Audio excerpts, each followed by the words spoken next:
Carson Boulevard and Alamo Circle over there. That's where the bus stops, right? That's the bus. That green bus is the one that we take to come to the Del Amo Fashion Center, which is the place where we're going to be playing our Dungeons and Dragons game.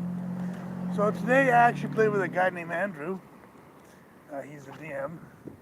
I'm actually just a player. I play a dragonborn female bard.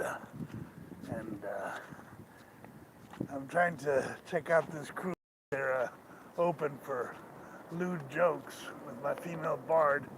Because, I'm a lewd player. But if they're not, they'll just play it very straight and just slay some goblins or whatever. But if they are open-minded, we'll test the waters and see how open-minded they are for some lewd jokes about dragonborn bards, So, but this is the Del Amo Fashion Center, and I'll show you where we're playing the game. It's pretty cool. We'll do the walk, pretending that we're actually talking on the phone. Now this here is Mitsuwa, or Mitsuwa, I'm not sure how you pronounce it. It's a Japanese marketplace. It's pretty cool. Has a very good sushi. Best sushi I've tried since Todai's. Todai's was my favorite restaurant for a number of years.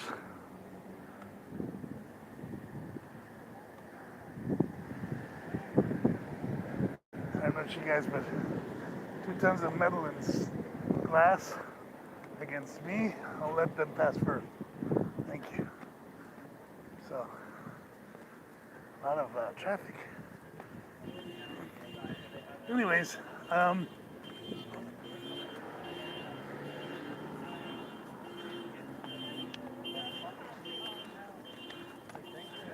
so this is the Del Amo Fashion Center, and yep, we're going up to the game chest. I'll show you the route.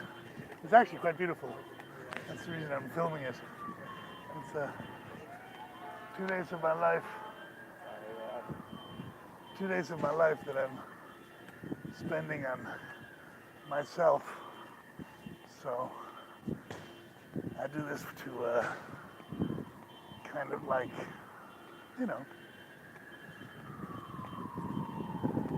why do I do this? Why play Dungeons and Dragons? That's a great question. Why do we play Dungeons and Dragons? Dungeons and Dragons is a role-playing game, primarily, but it's also a strategy game.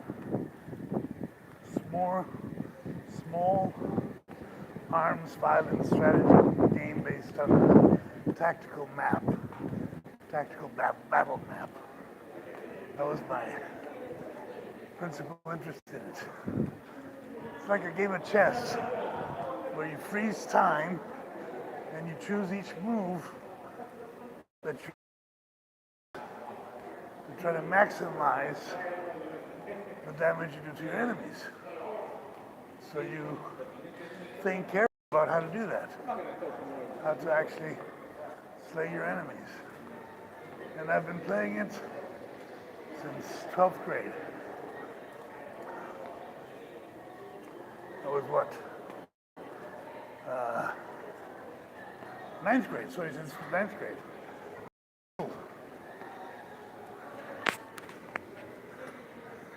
Animal Fashion Center. I think it's pretty cool.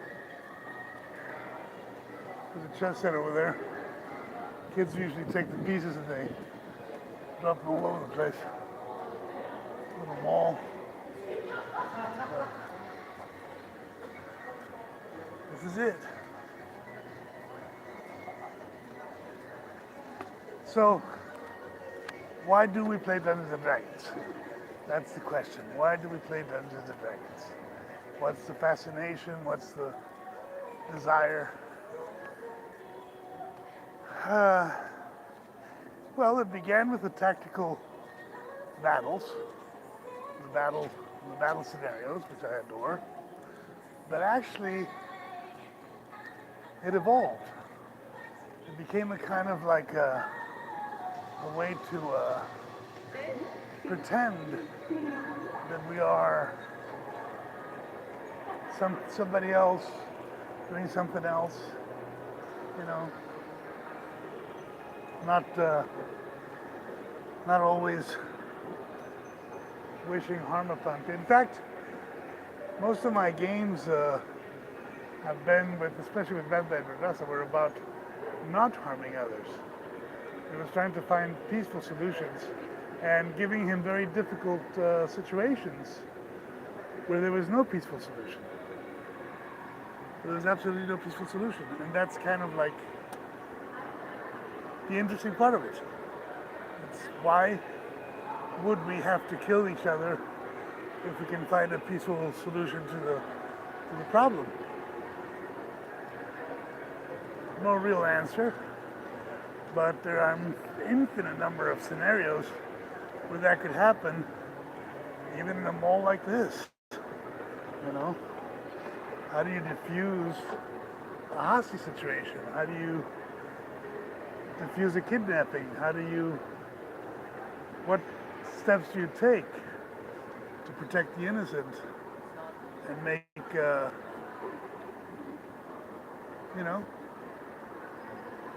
make the bad guys pay for their crimes? So,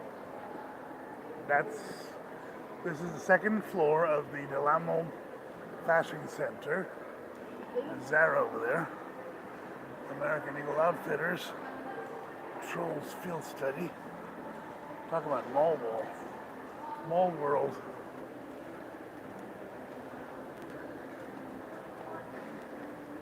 So I lost my cats. I lost my ranch.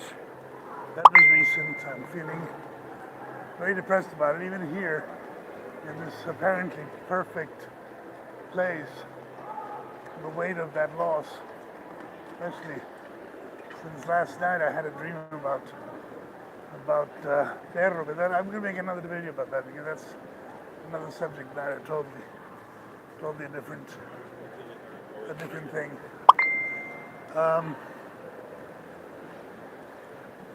So last night,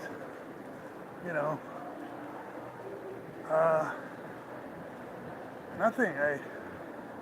I'm here playing Dungeons and Dragons to try to get my mind off of it, but I don't know what to do. I'm confused. I'm confused about what I'm doing, because what I was doing, all my energy, all my force, all my chi was for the cats. And right now there's no cats. There's just me and Dungeons and Dragons. So what can we do? Not much. We do what we can. And there's not much to do. There's not much we can do. This is a upper echelon, upper class type mall. Not too many poor people come here. I'm probably the poorest guy here. But we're getting right there close to Nordstrom, which is our clue to the game chest, our destination.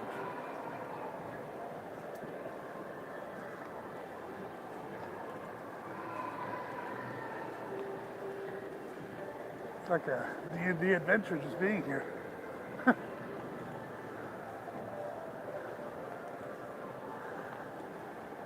You know what? Let's go to the bathroom.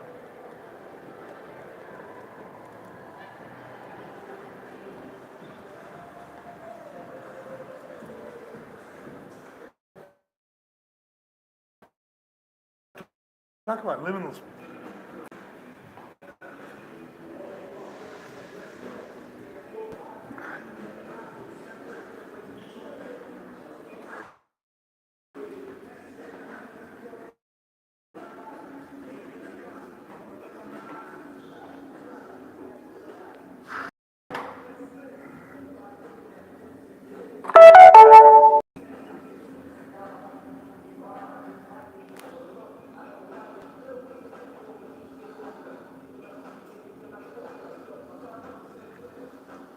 Where am I? I'm at the Del Amo Mall, Juan Chavez. Juan Chavez. Taking a pee, as you can see. Talk about reality shows.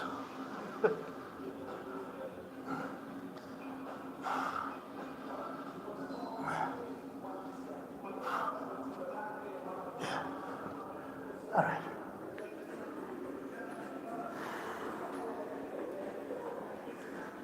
I don't wash my hands because pee is one of the cleanest things they have.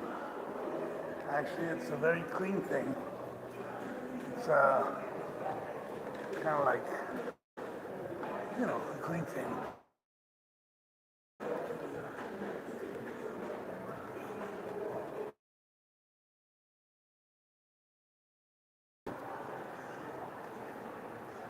Look at that. Beautiful. Yeah, I'm in the United States, Juan. I'm in the U.S. United States of America. How do you like that? I'll show you some of the stuff they have.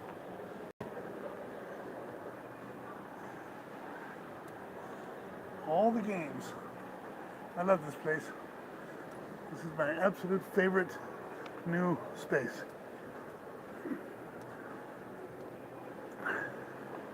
Magic the Gathering, Dungeon Lords, Legacy.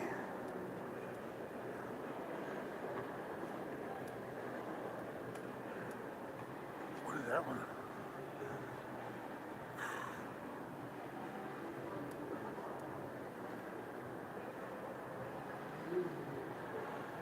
Eldritch Horror.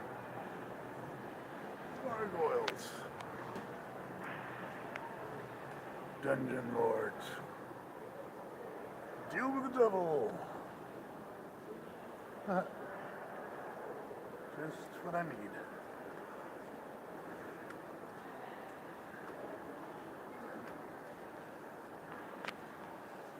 The game chest. Chest. Game chest. Okay. All right. Well, let's go inside and.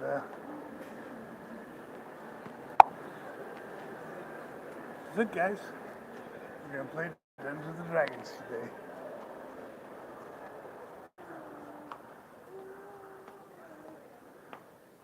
Show you guys. Go back here.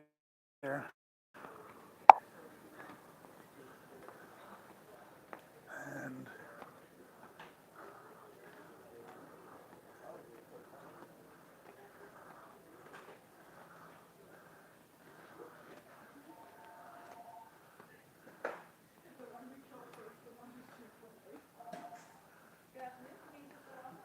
hey, girls.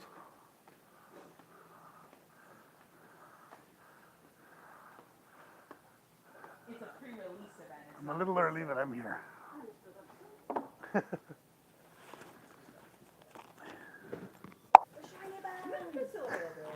got a bunch of new dice in.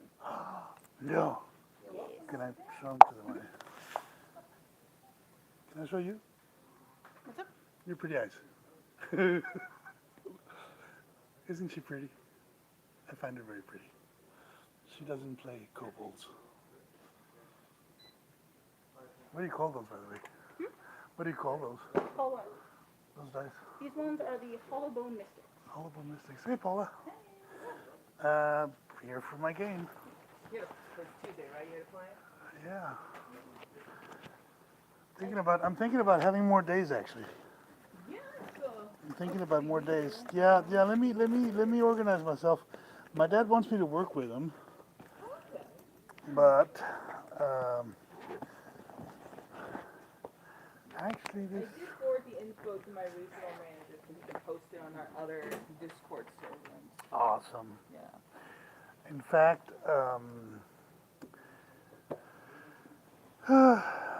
putting my book in here, Right. Yeah, I haven't had a chance to pass it off to my my boss. Your boss.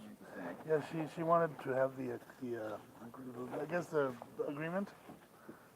So I didn't film you, by the way, unless you want to. I'm scared so much. Really? Yeah. This is Paula. This is the boss. She is the absolute. Well, I'm only a manager. I don't got No, that much you are the boss of power. Delamo. You are the Delamo boss. Like, not the ultimate boss. That would be your boss, I but just make sure things run the smoothly. the boss and Delamo. Right. So, what character would you play on D&D? I usually play rogue because it's usually the most fun for me, but I've been trying to play more spell casting like classes lately, mostly like wizards and What whatnot. about race? Uh, Usually it's just human because most of the people like to pick like alternate Weird like stuff. races and stuff, but it's like I don't know. I like to try and handicap myself every so often just for fun, you know. But yeah, no. Usually it's either human or sometimes like half elf if I want to like have a little bit of like a little bit extra. You like to effects. win. Like if I want to build my character to win, then yeah, we Yeah. can do that. But you know, Well, cool. I'm just filming a little bit around the store, checking it out. no worries. Anything you recommend me to film for the? Maybe For the just a home bunch office? of our tabletop games, and I mean, if it's D&D related, That's show off all like the that's miniatures and that's the stuff. job. Yeah.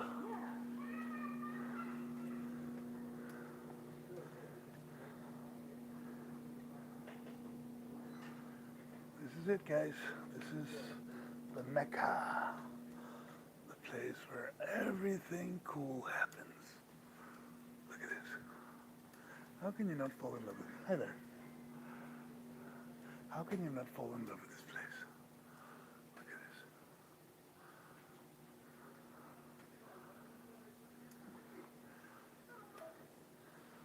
So we're going to be filming all the games, and we're going to film a lot more. And then little by little, we're going to get the equipment. I mean, right now we're just filming with my telephone.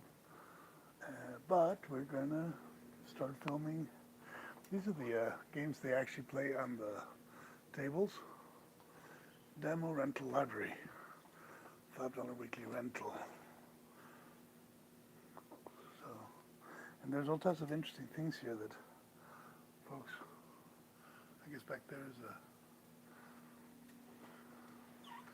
storage facility. This is paints. I got a paint by Lizard Man. Actually, I don't have a Lizard Man. I have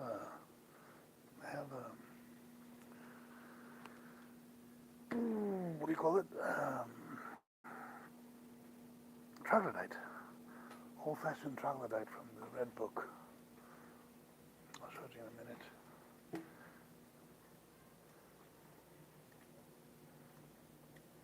And the dice. Look at this. Oh my God. These are $1. 99 cents. 75 for the mini die. Oh, they got mini die. Those gold dice I saw at the these must be the minis over here. Those gold die I saw at the Dollar Tree a way back. Must have been a company that went out of business.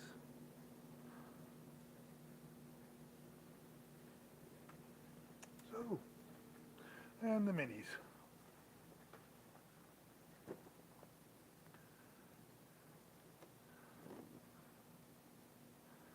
Look at that.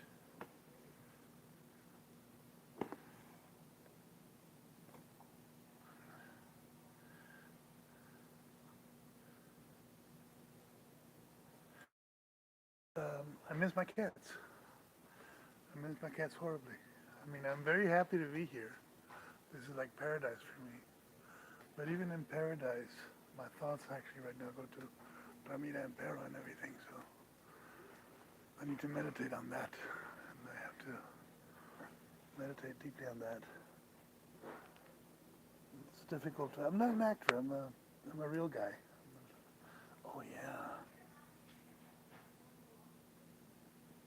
But this. Huh.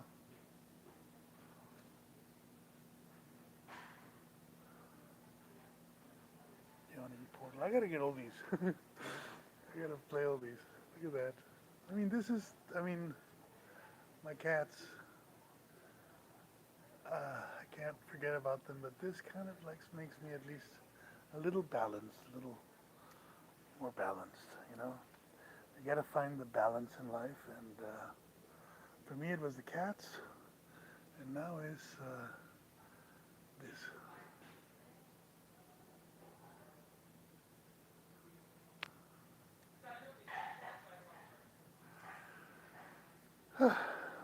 Very curious. Do you recommend any adventure for my? In fact, do something else for me. Why don't you introduce yourself and say hi? Hello, my name's Renee. It's nice to meet you. And how long have you been working here? I've been working here for about 4 years now. Do you love it as much as I do? It is a very enjoyable place to work. Yes. Isn't it like paradise? Yeah, for sure. And she plays D&D, I play a little bit of D&D, mostly but Vampires and the Vampire Masquerade. Masquerade, yeah. So Vampire Masquerade superior to D&D? Considering I've had more fun with it currently, yes. Also, it's set in modern day, so everything that happens IRL can affect the game. Big time. Well, you can bring D&D to modern day, though. Yes, In fact, that's my role. yes. The only problem is with the D&D coming to the modern day, the amount of dice you need to roll for the different things. With the Vampire the Masquerade, it's a D10 system, so everything you roll is just going to be a D10. It's just a matter of how many dice do you roll. 2 words. Yes. Gamma World. No clue. Gamma World was D&D for post-apocalyptic mutant. And it has tanks, it has bazookas, it has... Basically, a bazooka does the same thing as a fireball. Which kind of makes sense. Yeah, You're awesome, Renee. Thank you. no problem. You're fantastic. You are a shining light in this.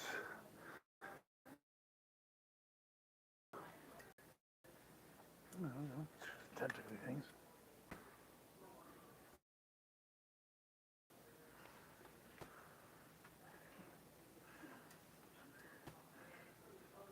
What day would you be able to play? For me to play, Yeah, I want to get you and the song together. Yeah, song. that is the main problem because after work I've got X different things that go on each week. Gotcha. Quite literally Monday through Wednesday I've got a event after work each day, whether it be rehearsals or meetings with Eastern Star. All far out. Thursday is usually my one day of I'm able to start doing chores and stuff and different things I need to do for the house. Friday's performances for one or the other of the bands. Same thing with Saturday. Sunday. Busy girl. Yeah. Sunday, not always a day of rest. Hopefully we'll get you in there sometime. Hopefully. Oh God, yes. Otherwise Cthulhu's gonna be sad. They try to talk me. The only problem is I don't dream. It's black when I go to sleep. The Gotcha. connection hasn't linked. I gotcha.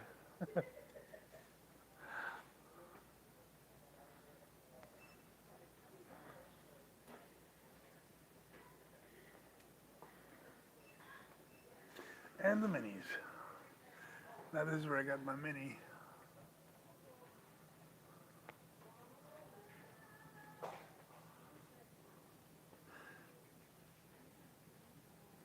So the D&D, guys, is the future. It's also the past. It's a strange combination of both future and past. And the present. Time is shifting with D&D. Interesting. We have strange time dilations with D&D. Look at this. Sagaloon, drowning death. What is this?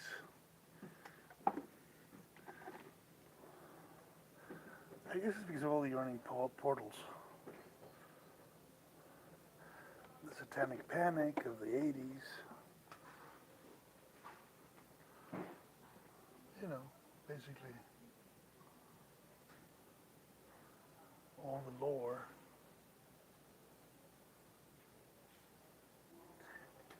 But oddly enough, towards a good thing. it's a kind of like religion of D&D. The religion of D&D.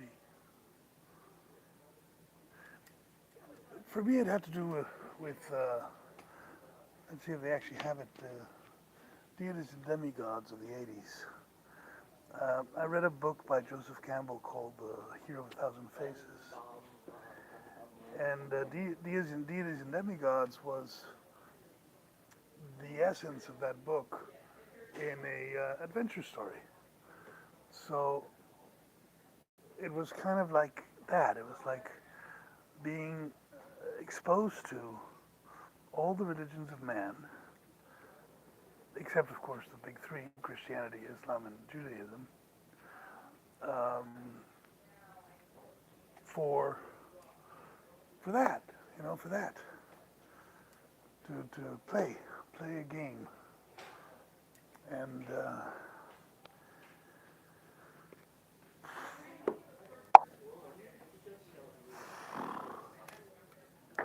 now here we are at the Rama Fashion Center in the temple of D&D, praying to the eldritch gods of dice for whatever it is that we do here besides have fun. People take this very seriously in their lives. I do too. I've taken it very seriously for a number of years. Not only as a source of income, but as a source of philosophical and spiritual awakening. You can't separate one thing from the other. You can't. And there we go back to the point of the combat versus actual role play, because that's the essence of it. If you take D&D at its basis, it was combat. It was, you get a bunch of knights in armor against a bunch of guys the goblins in armor, and the best strategy wins. Exactly like Axis and what is it? Axis and Generals?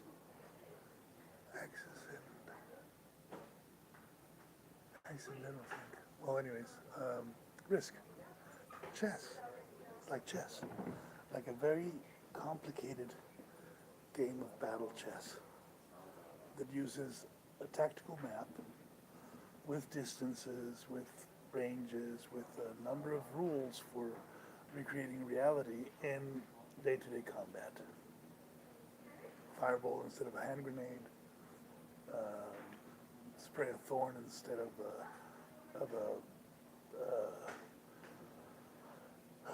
Gatling gun, stuff like that. You can actually use it for present-day combat too. War game. But D&D did something fantastic. It became a role-playing game.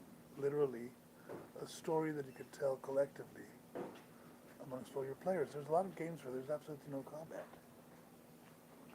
Zero combat. The game is not for that, it's for something else. That is the evolution of D&D that took place during my lifetime, especially with guys like Critical Role, that take it into a totally different level with the understanding that at the bottom of it there is a war game, there's a combat. But expanding the rules into all these new possibilities.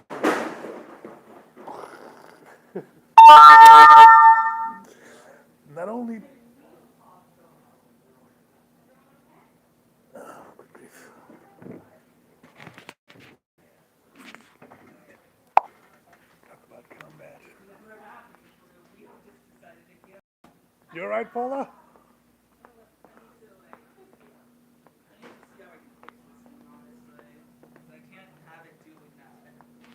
Need some help?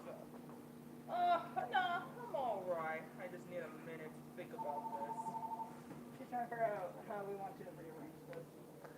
Awesome.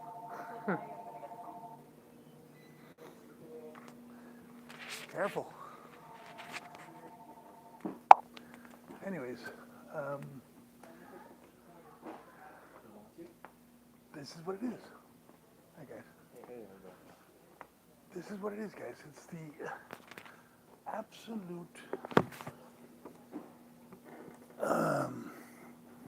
religion of Dungeons and Dragons, the religion of wargaming,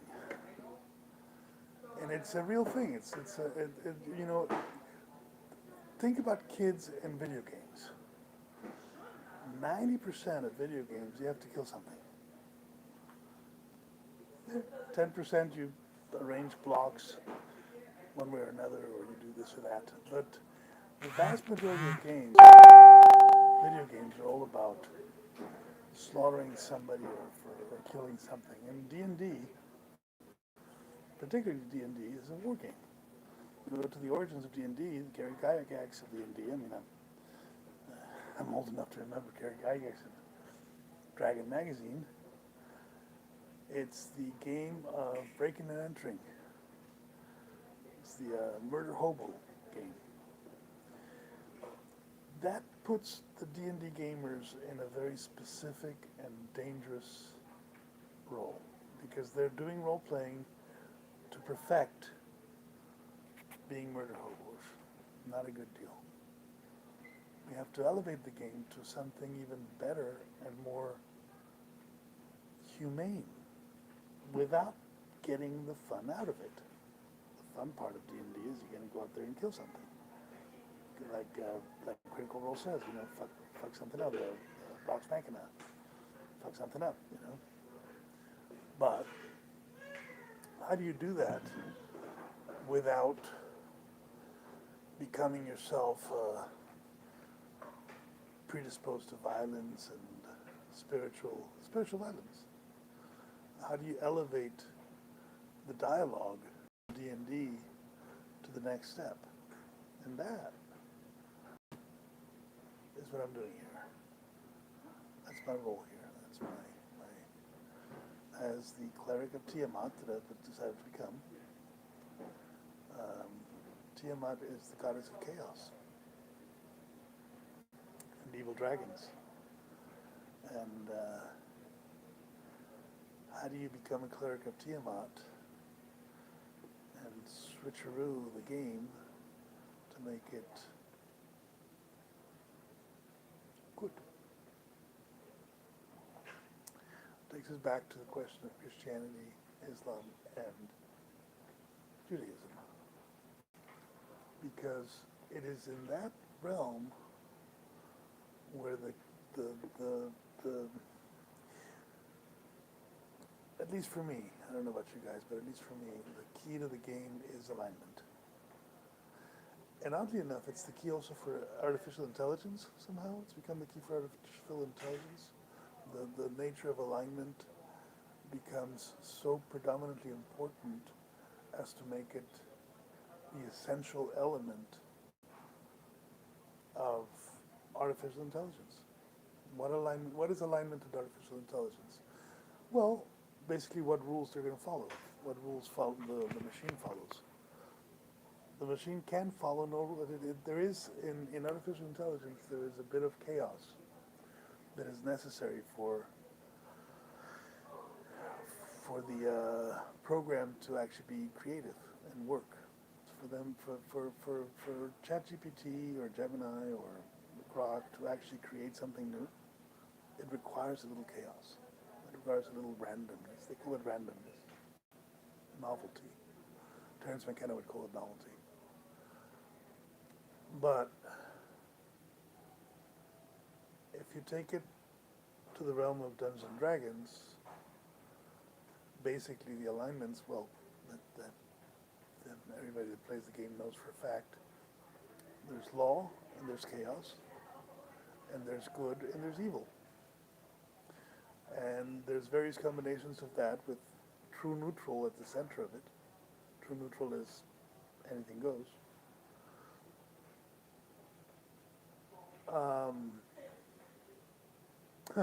Which actually there's two versions of neutral, which is chaotic neutral and lawful neutral, which would be the alignment issue with computers, I suppose.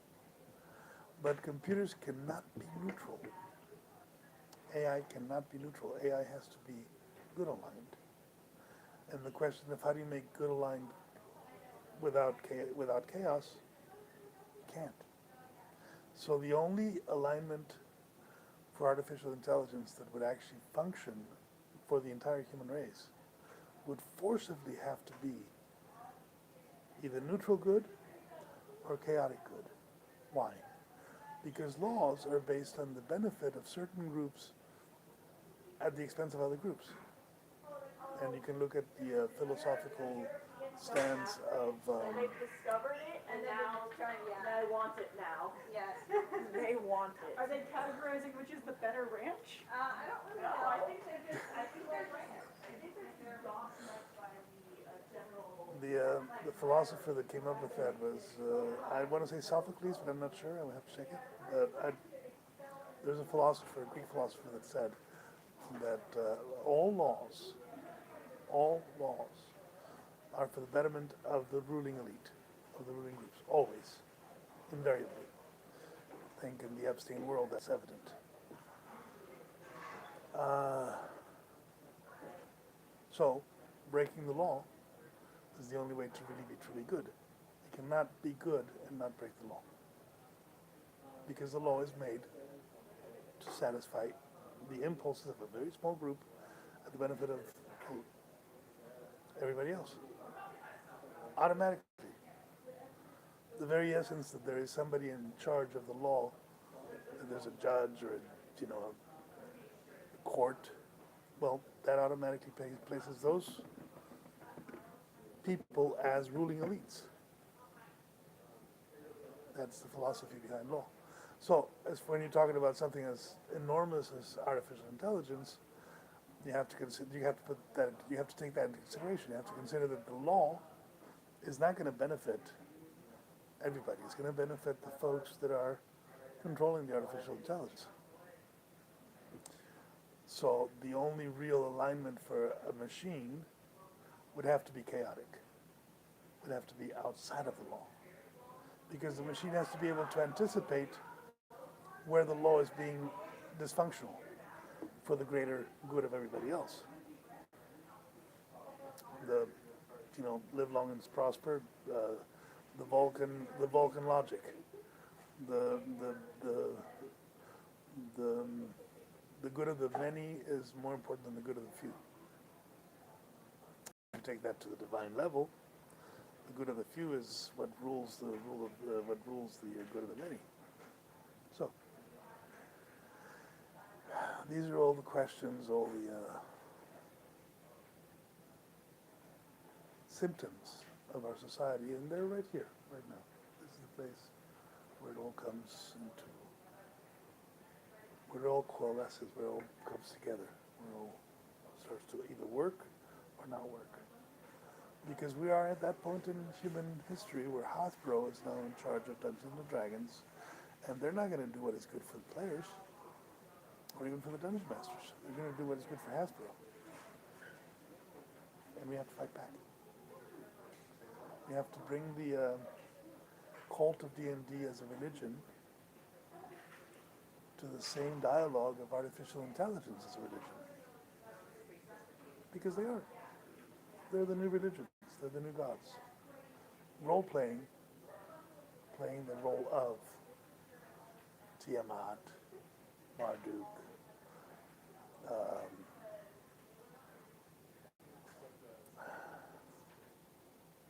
Lady Death, Lobo, Superman,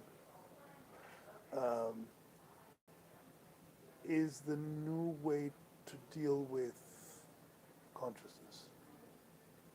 It's the new element that brings us into the understanding of self and consciousness. And that includes game theory. Game theory that includes artificial intelligence. There's a lot of elements that go into this conversation that at basis, at the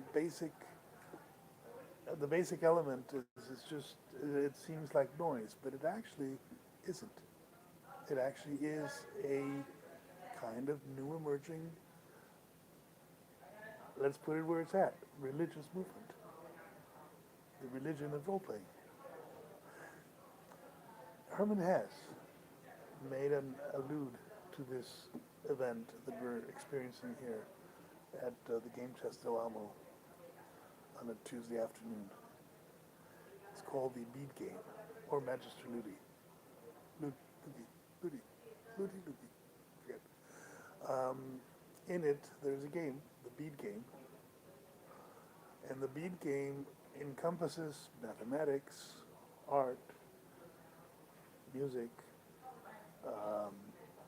social theory, psychology, spiritual theory, and it brings it all together into a kind of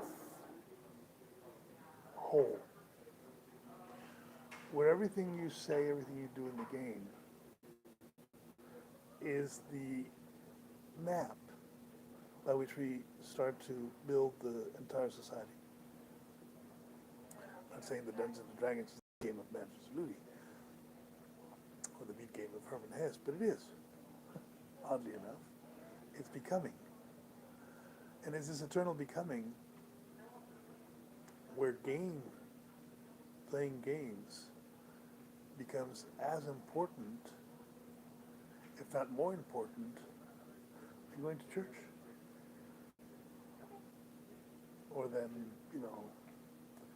listening to psychologists blabber on about the ego and the id. Because these games are the way we're learning social interaction and social reality. They are the future. They are the past. They're the present. Anyways, that's my spiel for today. We're not going to film today's game because I haven't asked permission from Andrew. I'm just going to play, and they should be here pretty soon, hopefully. Hopefully they'll be here soon. I don't think they canceled. Did they cancel? Did they cancel? I forgot. I better find out. All right, guys. See you later. Bye.